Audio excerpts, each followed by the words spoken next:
Hi everyone, it's Sally here from Catchment Rivers Trust, and we're going to go on a bat walk today, so come along with me and we'll see what we can find. So it's dusk now, and this is where we're going to be filming tonight, the fantastic General Cemetery in Sheffield, which is an absolute haven for wildlife, especially bats. So just having a little walk through the cemetery, and as you can see there's loads of great bat roosts here, so we've got some really old veteran trees.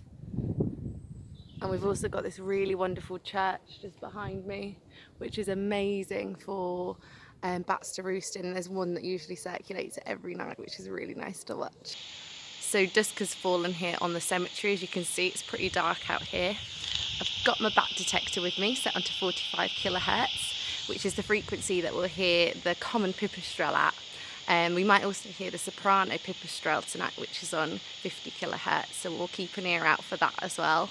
And let's see what we can find.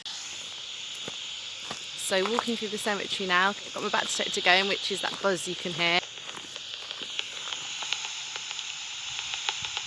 So that's our first bat of the evening. Hopefully you heard that. Sounds quite far away, so we'll keep walking towards the river.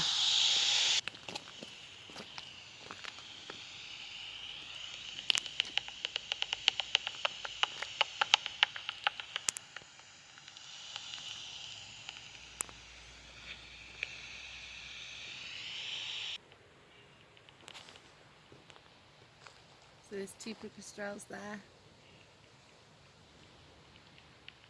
foraging. If we're lucky we might hear a feeding buzz, which sounds a little bit like a raspberry. You can hear a tawny owl.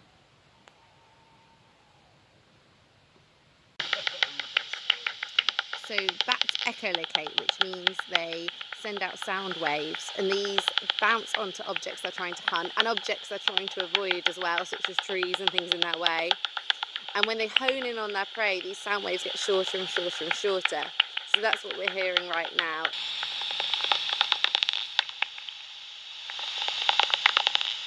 So that's a feeding buzz there, that little raspberry. So it's caught an insect.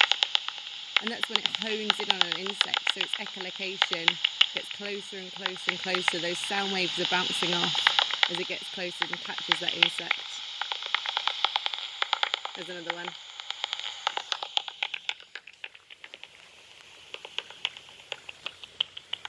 And the common pipistrelle is a really, really agile flyer. And it sort of darts about as it flies, so they're quite hard to film.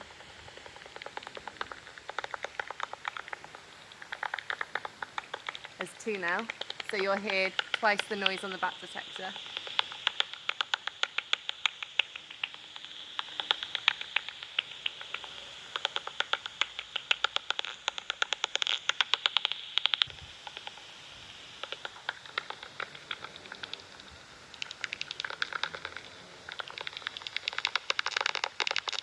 There's now 3 feeding in the area.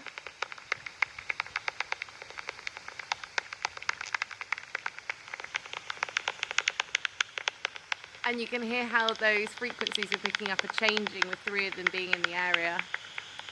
And there's some evidence to suggest they actually adapt their frequencies to suit each other, a kind of social hierarchy.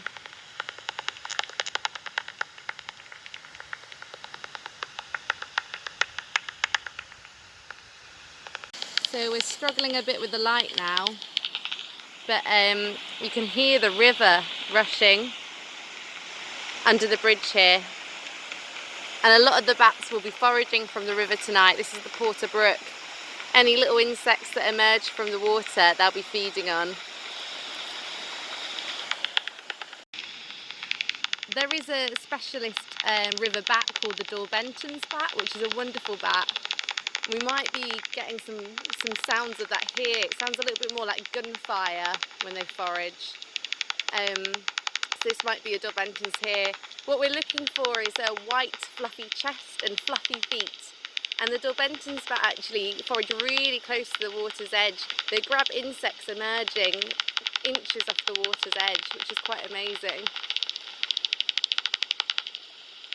But I think these might be common pipistrelles, so I'm looking a bit closer.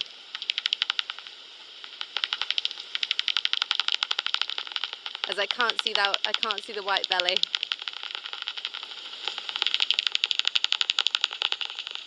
If you haven't been bat detecting before, definitely give it a go. You don't need a detector to do it. You can just go out with your eyes. You will spot them at dusk. They're absolutely everywhere at this time of night. And at this time of year especially, they're really foraging because they're starting to set up their maternity roosts to have their babies.